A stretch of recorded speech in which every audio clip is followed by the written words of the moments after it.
Good morning. I'm Dr. Sties, Chief Medical Officer at the University of Kansas Health System and Executive Vice Chancellor at the University of Kansas Medical Center. I haven't taken a breath, now I will. Welcome back to Open Mics with Dr. Stites. Today we're hearing the story of what it's like to wake up in a hospital, unsure of why you're even there. I've been an elected official for 20 years, been around emergency services for that whole time. And it's not until you are the one in the ambulance and in the hospital bed that you really get a perception of how it really works.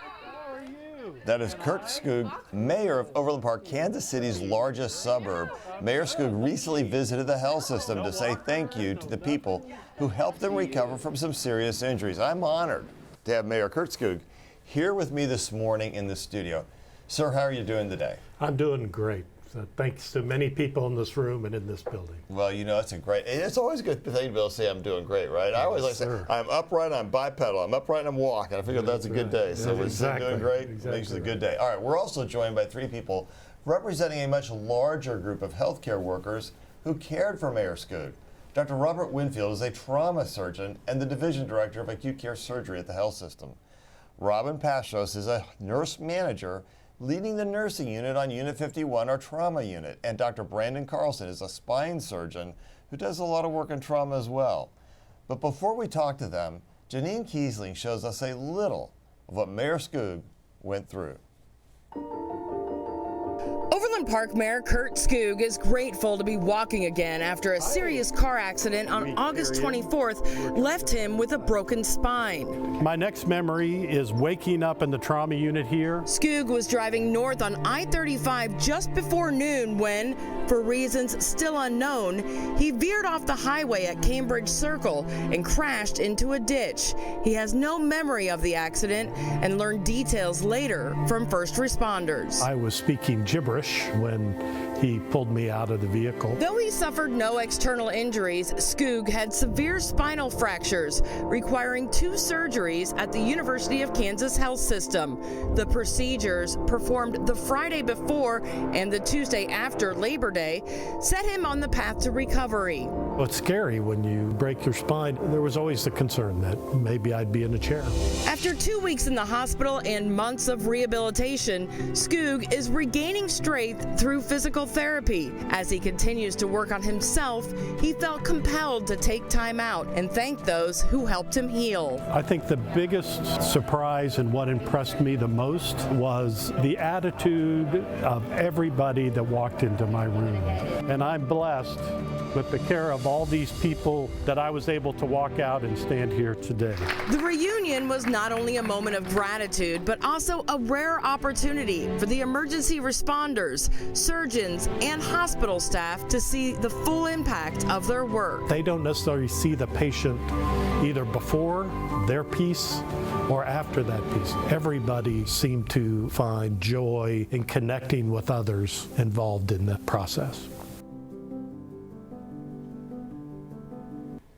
Mayor Scoog, do you have any idea of the why around the crash happening? Well, we've been working with a neurologist to help me understand what it was. And so in the past few years, I've been having some bouts of deja vu is what my wife and I called it. And never had a situation where I was unconscious or unaware. But we were just tying things together, and that's the most likely this was a bigger incident of that.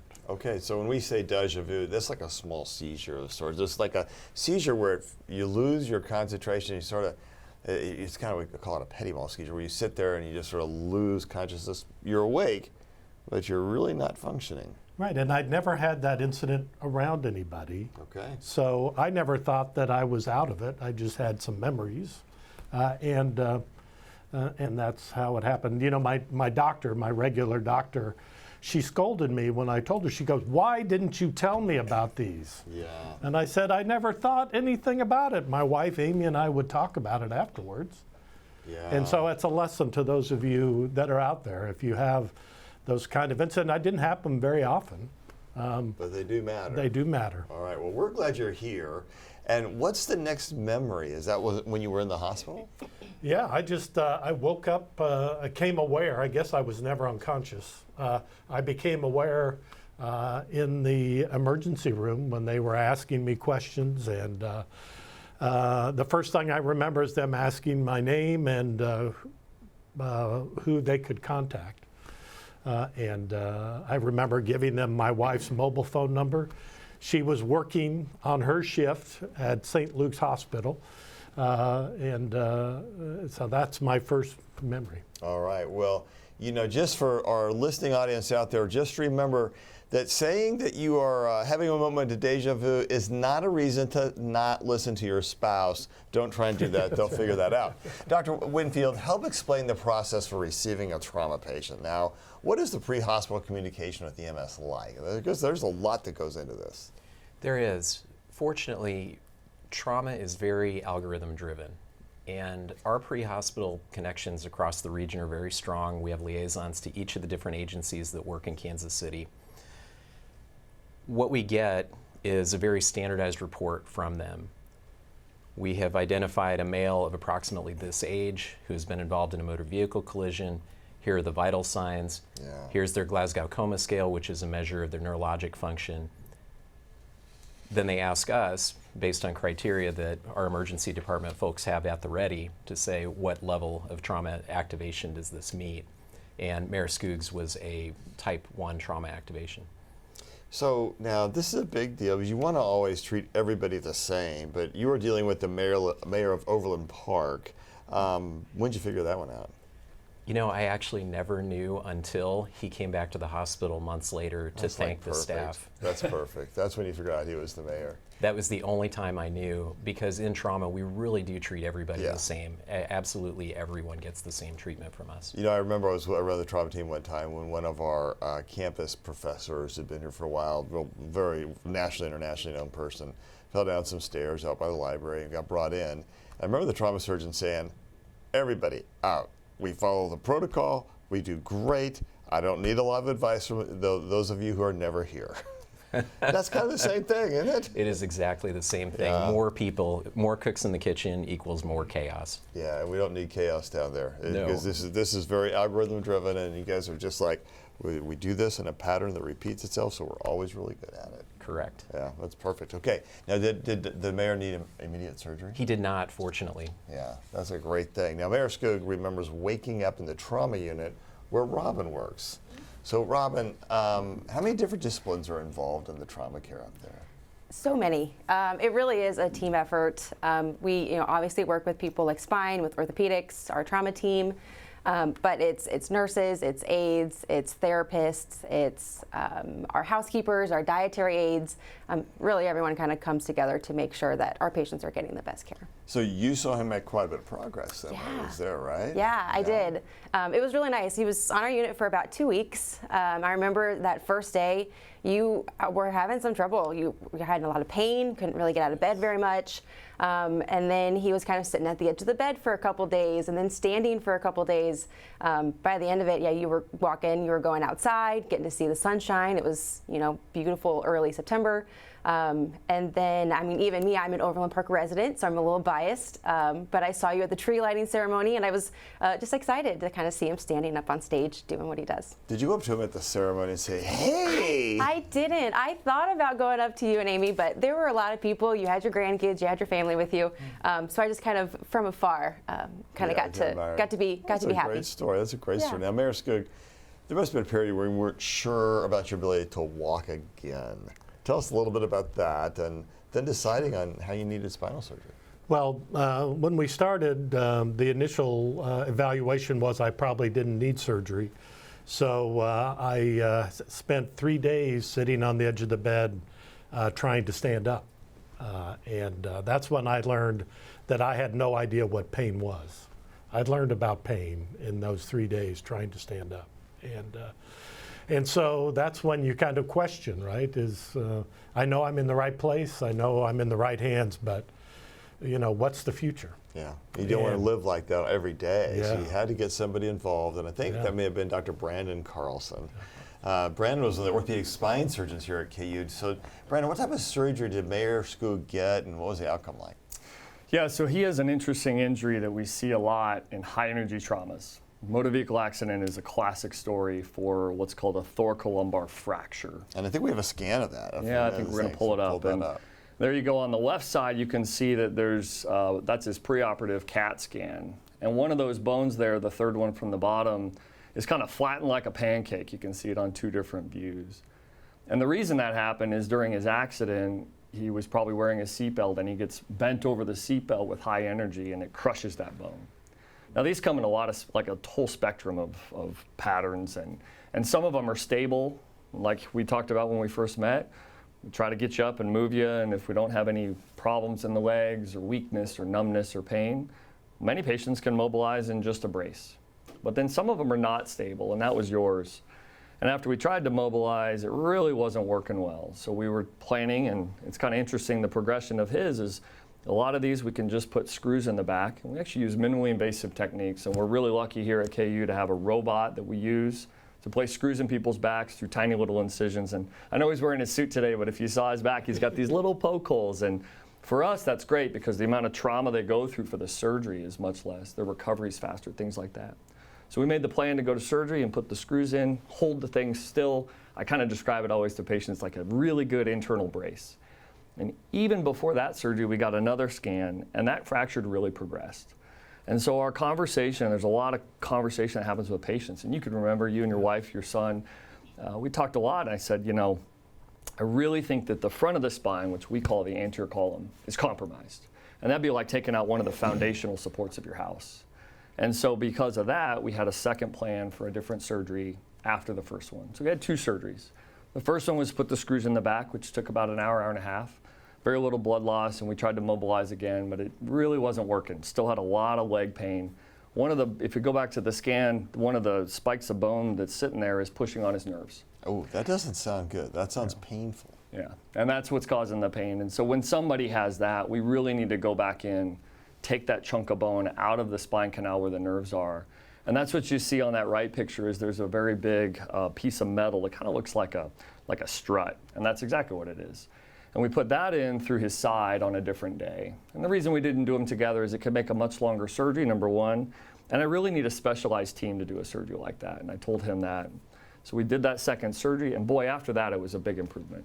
You really that leg pain disappeared. He started to mobilize quickly, and I can't remember how many days you were in the hospital after that. Maybe 3 or 4. 3 or 4, yeah. So you must have you probably felt that difference as soon as you woke up. You're like, holy cow, that's so much better. It was instant, right? Yeah. The next day after the surgery, the pain was gone, right? Yeah. This pain that I've never felt before in my life was gone.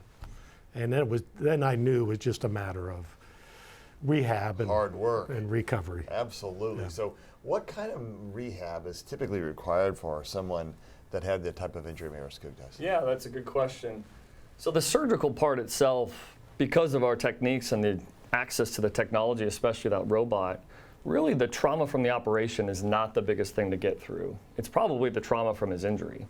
And so really the therapists on 51, they start them right away, and they start with a progressive protocol. They walk a little bit more every day. And then outside the hospital, we still work on those types of things. You probably had a walker for a while, and then once that sort of subsides, you can move on to not having a walker. And then really it's interesting, how long after your injury did you run into my dad? It was like a week or two, right? It was, yeah, a couple weeks. So my dad works at an Overland Park facility, and he ran into him at an event, and he's up walking around like he didn't have surgery. And that's what's really impressive to me, to minimally invasive procedures, because my dad said, gosh, I didn't even know he went through that. And so really the long-term rehab, there's not a lot. It's just letting the body heal, letting that stabilize up front. And you're now about 7 months out, right? Yeah. And so you can kind of do anything you want at this point. I describe to people I'm 90% recovered, right? And I just have to put in the more hard work to strengthen my legs and my core, which are the things I should have been doing before anyway. So now the Royals have needed a little help with their bats. Are you ready for the call? Well, I swung a golf club 10 times at Top Golf recently, and I don't think I'm quite ready yet, although he told me I could go back anytime I want. All right. So. More rehab, that's all that is. So, it. Dr. Carlson, I know we have to let you go. You have some surgery to get to. Before you go, any thoughts? Final thoughts? No, it's just an honor to take care of someone like Kurt. You know, him and his family are just so graceful, and they are so thankful for what we do. You know, we take care of everyone like Dr. Winfield said. We take care of everyone the same. But boy, to see the appreciation that comes out of him after such a traumatic thing. And we got the lucky part, right? It was an easy one to take care of for us, and some people are not as fortunate. Yeah. But boy, he works hard, and his family's appreciative, and you see all the appreciation in this room, and it's just really, really fun. It gives us a lot of inspiration and keeps us going. So thanks so much. I really appreciate that. Thank you. Yeah, of course. All right, and thank you. Yeah, thanks so much. Good luck. And I guess, like I said, you have somebody to take care of again. So yeah. There you go. Yeah. Appreciate it. Thank you, man. All right, now, Mayor Scoog, are you still doing some physical therapy out there? I am. I have a bunch of exercises I do at home, and Dr. Carlson was very clear from day one: is go walk, go walk, go walk. Yeah, there you go. So my wife and I are regular walkers. So that's good. Well, that core strength you mentioned is very important, and the older we get, the more important it is, as I've learned my own self. So that's just a big darn deal. So you're still doing physical therapy. Now, Mayor Scoog, also tell us a little bit more. What was your inpatient experience like? Well, that was the most surprising to me. You know, I'm at a point in my life where I've spent a significant time in hospitals. Luckily, I've never been a patient before. But between my parents and my in-laws and friends and other experiences, right? Always had good experience in hospitals, but what was unique about this was everybody who came into my room was excited to be there. Even if they weren't really excited to be there, they let me believe they were excited to be there. And as I mentioned before, my wife Amy works at St. Luke's in the blood bank. And so I have a little bit of insight into the life of a hospital, the shift work, right? And the routine. And having that kind of a great positive experience as a patient was meaningful. From house cleaning to food. I mean, across the board, of course, all the aides and the nurses and the doctors. Across the board, I just had an outstanding experience. And, you know, I mentioned in the event we had that having been around 20 years in public service, I've worked with firefighters and police officers and been in hospitals. And you know people are there and ready to help. But you really don't understand it until it's you in the ambulance or in the bed in the hospital, that you know that people are standing by every minute of every day to help you on your worst day. And that it was a powerful moment for me to have that realization. And that's why I talk about it a lot now, is so people understand why we spend so much on our fire department, on our police department, why it's so important that we have hospitals ready and professionals ready to help us when we need help. I love that, to help you on your worst day. Yeah. That's very true. So now, I'm just going to turn to my team, or our team here for just a minute. And Robin, talk to us a little bit about what it feels like to be acknowledged like that. It's kind of uncomfortable because, you know, sometimes we're not used to it. Yeah. I think we do what we do because we like to care for people, whether they recognize us or not. So when we get that recognition, it's always well received. I think particularly, you know, trauma is the #1 killer of people under the age of 45, and I think the public maybe doesn't know that. So trauma is important. Trauma care is very, very important, and we love to be able to do that and care for people. Like he said, we see them on their worst days. It's people who are being a mayor one day and then all of a sudden they're a patient for 2 weeks, and we just kind of get to work with them kind of through that process. So getting that recognition, it's always really nice. I'm biased. I love my team. I think that they're great. So it's always wonderful when other people think so too. I was gonna say, it sounds like you got a little affirmation on that love thing, right? That's pretty darn good. Yeah. Tell, how does that feel? I would agree it's a little bit unusual for us in that we don't tend to get a lot of thank yous. We don't need it. We love what we do. I absolutely love being a trauma surgeon, but it is very nice when someone goes out of their way, like Mayor Scoog did, to come and join us and say thank you, especially in such an open way. Yeah, big darn deal, right? And not everything you do has a happy ending. That's correct. That is correct. How many people from a trauma like the one Mayor Scoog experienced, is there a sense that you would have of how many folks can recover to the extent that he has? I would say that our functional recoveries are quite good overall. That said, I think you heard Dr. Carlson, this is a truly outstanding recovery. And I can't say that everybody gets to that point, but it is delightful when someone is motivated in the hospital to say, I'm going to get up and I'm going to get going and I'm going to do the therapy and all the rehab and all the things that I need to do to get better, because that really does lead to the best possible outcome. Yeah, you bet. It takes a team. It does. It takes a team to do that, and we know that throughout medicine, right? Medicine is all about the team. All right, we're here to answer your questions. Send them in using the links on your screen, YouTube, Facebook, or email the Medical News Network. Let's check in with Doc Hawk. Hawkeye. Hey. Hey. Measles remain the biggest infectious disease story right now, which I guess is a good thing. I don't know. It should be a non-story, honestly. Yeah, so it should be. Now we know a case in Missouri, too. Yeah, unfortunately, there is a case in Missouri. We don't know too much. Again, the patient was young, for what we understand, unvaccinated. Haven't been a lot of details released, except for those details. You know, we have to anticipate there will be more cases.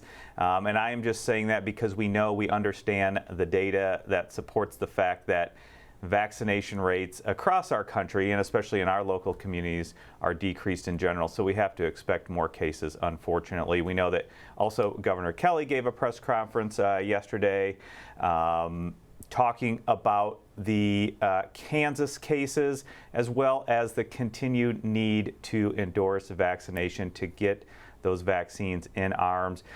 This is a disease that was largely eliminated from the United States for local spread back in 2000. Unfortunately, we have now reverted.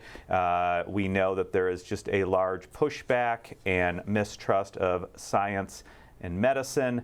And we just have to continue to provide the accurate information. We know the vaccine is safe, it is effective, and it can help reduce all of these problems, including death from this disease, including hospitalization from this disease as well. I like my new button. Science is like magic, except it's real. I mean, that's right. like the real fact of, around all the people who want to create myths of science. But the fact is, the whole story you've heard this morning about this amazing recovery is all rooted in science, and without that, our recovery doesn't happen. Yeah, science, medicine, trials, again, having those altruistic goals of first, do no harm. And we have to continue to say that that is our goal in medicine, is first, do no harm. We know, again, the vaccine is safe, and then it's also the potential benefits.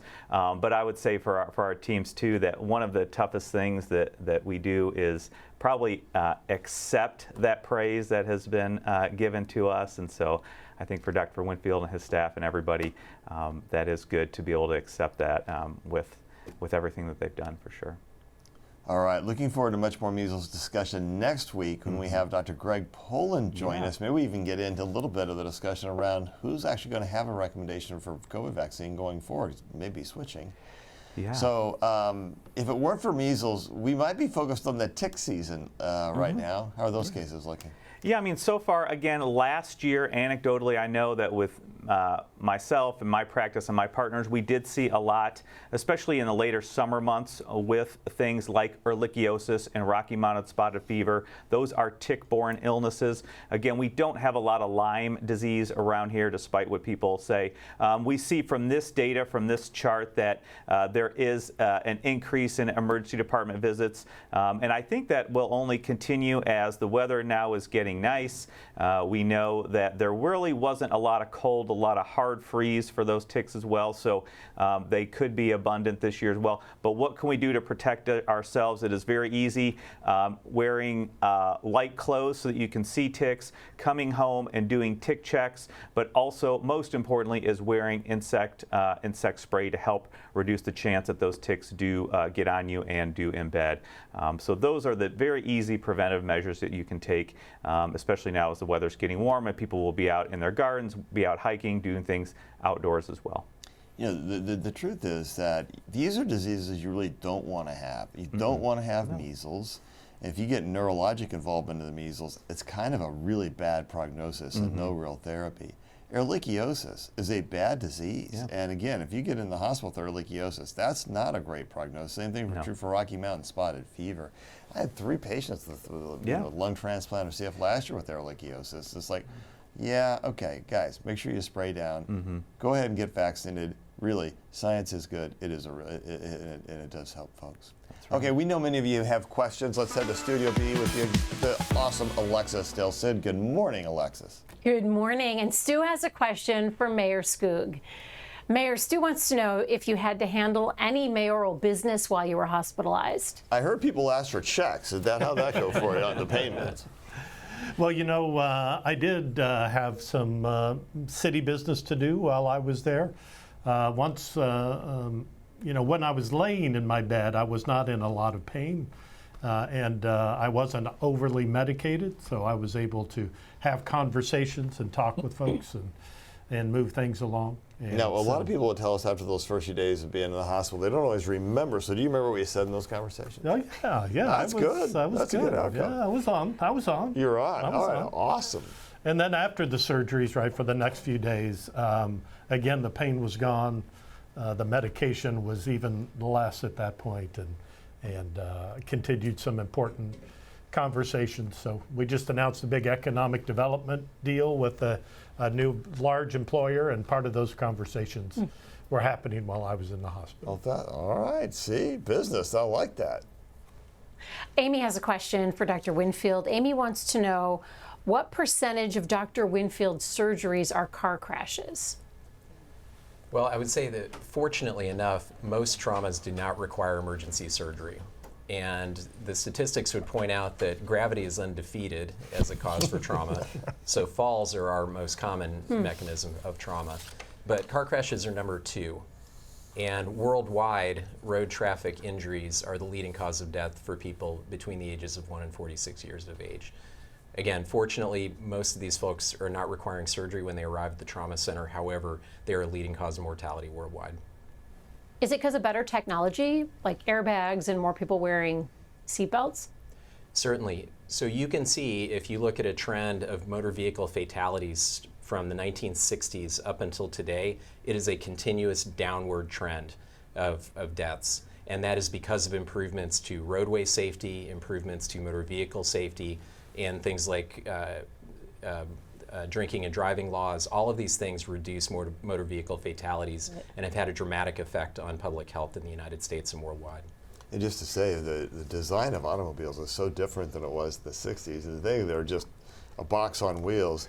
And man, the way they design cars to behave in a crash now is pretty impressive. It's amazing, absolutely amazing. Really a remarkable change for the good of public health. Marie has a question about measles. She has a couple of questions. Okay. Marie writes, how afraid should we be of measles? How many people die every year from measles across America compared to this year? You know, Alexis, we're going to have this exact conversation with Dr. Greg Pullen next week, and he is an international expert in vaccination and knows a great deal about measles. I will tell you that no one should ever die of measles, because if you're vaccinated, that's not going to happen. And the problems we have right now are in unvaccinated patients. And it's hard to know how many die every year, because normally no one dies of measles when we had more vaccination. Now that we don't, you get below 85 or 90% of children being vaccinated, then the odds begin to rise. And so if you live in a community where there are fewer people vaccinated or fewer kids vaccinated, the likelihood does go up. If you live in a place where most people are vaccinated, the likelihood is almost zero. And the answer is vaccination works. All right, this has been a great discussion. And I am really, really appreciative of all of our guests here, especially Mayor Scoog, because, man, you're out here telling your story. And there's always just a little bit of a vulnerable moment, but it's great that you came, and we really appreciate that. Let's get final thoughts before we go. Robin, I'm going to start with you. Again, as an Overland Park resident, it was an honor. I didn't know he was the mayor until a couple days into it. But Overland Park is a place that's really special to me and my husband. We love downtown Overland Park. When we're having bad days, we go to Thompson Park. Like, that's just what we do. So it was just been a joy. And Amy, his wife, was wonderful. And we just really appreciate you appreciating us. Yeah, that's a good darn thing, right? Yeah. When you're up there trying. Wait, final thoughts to you, Dr. Winfield. I would just say that Mayor Scoog is a true success story. We are fortunate in that we see success stories here every single day. We would like not to see you in the trauma center. However, we stand here at the ready 24 hours a day, 7 days a week, 365 days a year, ready to treat folks who have been involved in, as Robin said, the worst day of their life. So we are delighted to be able to do that for folks, and again, really excited to see what a great outcome you've had. Mayor Scoog, final thought. Yeah, well, I'd just like to speak to everybody out there involved in the medical profession that it's not about me, it's about who I speak for all the patients who come through your hospital and through our medical systems here in the Kansas City region. We are so blessed to have people like you willing to serve our community, and you make an impact every day. I tell my wife works in the blood bank at St. Luke's, I go, all you do is save people's lives every day, right? That's all you do. And it is so important. And so I just want everybody out there to know that you are appreciated, and that if you haven't heard thank you lately, let me be the one to thank you for everybody's lives you've touched. And I really appreciate the opportunity to be here with you. Thank you for how you cared for me and my family, but really just to be a voice for all the patients out there who you have helped. And so thank you for the opportunity to be here. I want to say thank you to all of our audience for listening to this program today. It is a joy to have these great folks here and to be able to have this type of program which has a happy ending. We're not always blessed with happy endings, but sometimes that combination of faith, hope, and science is pretty powerful. And people could deny the reality of it until it hits them, until they're the one. And suddenly when you're the one, you want the help. But that's help that is here, because people work really hard and because science is real. And it does help advance us, whether it's in the design of automobiles, first responders, how a care team takes care of patients on the floors, right? We work hard at that. People study that a lot to see what is the best thing. And that environment, that culture here at KU, that's no mistake, man. That's by design, with great people thinking, we can do this best and have be world class. And we appreciate your testimony today, because at the end of the day, it does take all of us. I like to tell people that, medicine is not a spectator sport, and it's not an individual sport. It's really not a sport. It's a team effort using facts, using care, using love, using faith, hope, and then, of course, science together to help all of us improve. We'll see you next week. Subscribe to our morning medical update and open mics with Dr. Sties podcasts. Now, everywhere podcasts are available.